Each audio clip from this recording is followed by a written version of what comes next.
This toilet is the tiny separett. It's diverting the poo and the urine in separate containers. Stay tuned to follow up.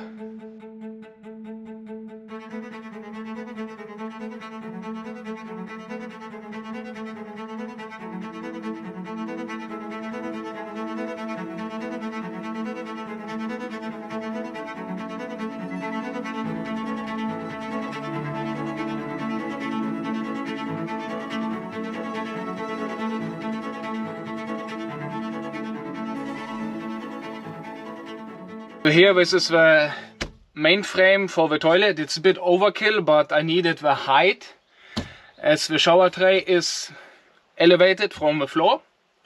So I had to use this material, but this will also make it solid. So now I made a seeking hole with a small drill, and this is spot on in between the construction beam and the wheel. I think it will be okay to be that close to the wheel.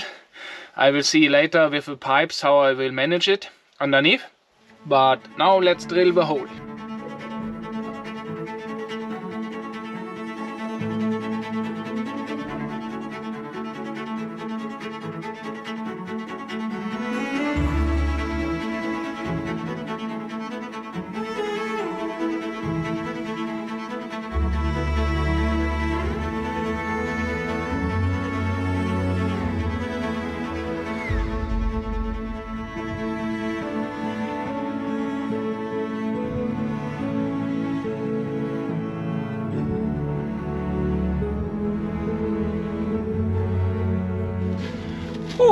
This went more easy.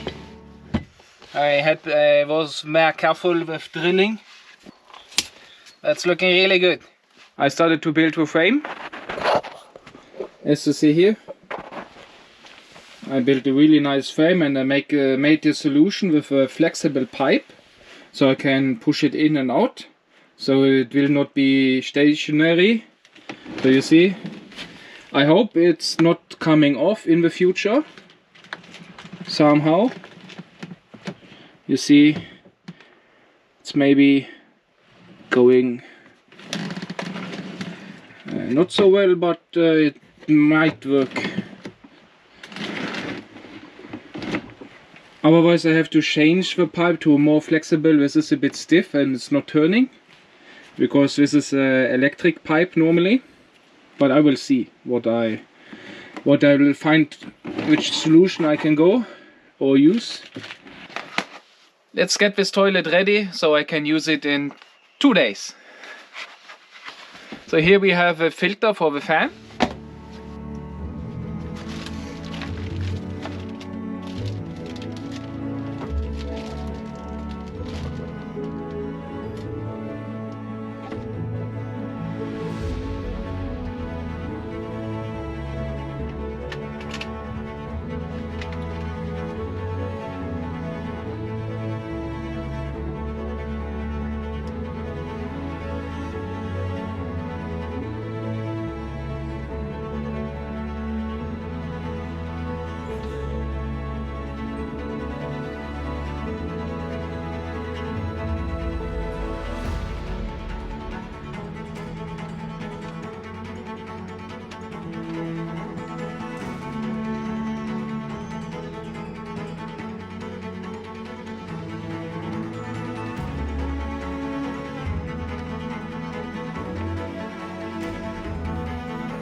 So this is the cap if you transport the urine container, and you can place it here on the right side so it's not getting lost.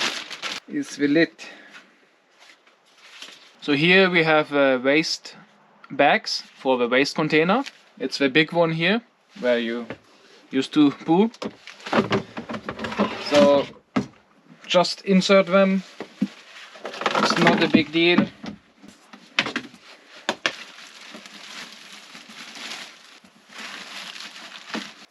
When we have one observation pad, seems to be there's only one, and when the container is ready to use.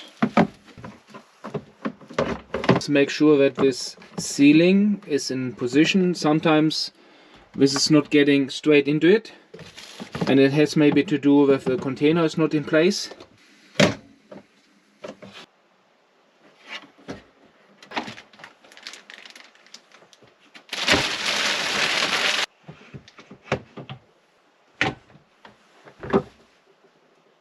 Okay, I was just checking that it's fitting in the right spot. And then we have this one, so you just place inside here, and we have a green candy. Maybe you shouldn't eat it. This is how it looks. Everything is prepared. And then you just pull it in. This solution is not optimal still. There's a blockage of a pipe I have to fix. You can hear the sound of a fan. It's only because it's open. And here you see it's a red light. This is indicating normally that the urine container is not inside or it's full. I do still have to test when the indication light will be on, how full it needs to be. I had now several times it was nearly complete full and the light has not come on. Let's move over to the part of the van bed. It's just a short section, but stay tuned.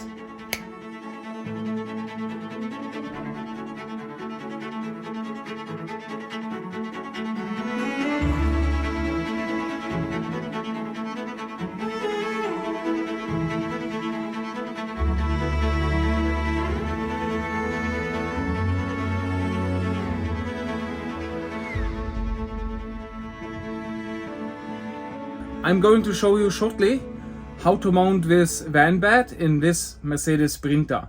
I bought some supporting from IKEA and they are really good. They are adjustable, so you just need the mounting brackets, which you have to order separately as a spare part. And you mount them here. You just mount them here into the wall. It depends on the bed, the width of the bed which you like to use. And I choose 140. And I also decided to have one support in the middle, and then you can, and here it's a sliding out part. See, now I can make it really tight by pushing it in two directions, and then everything is set. Here we have the finished bed.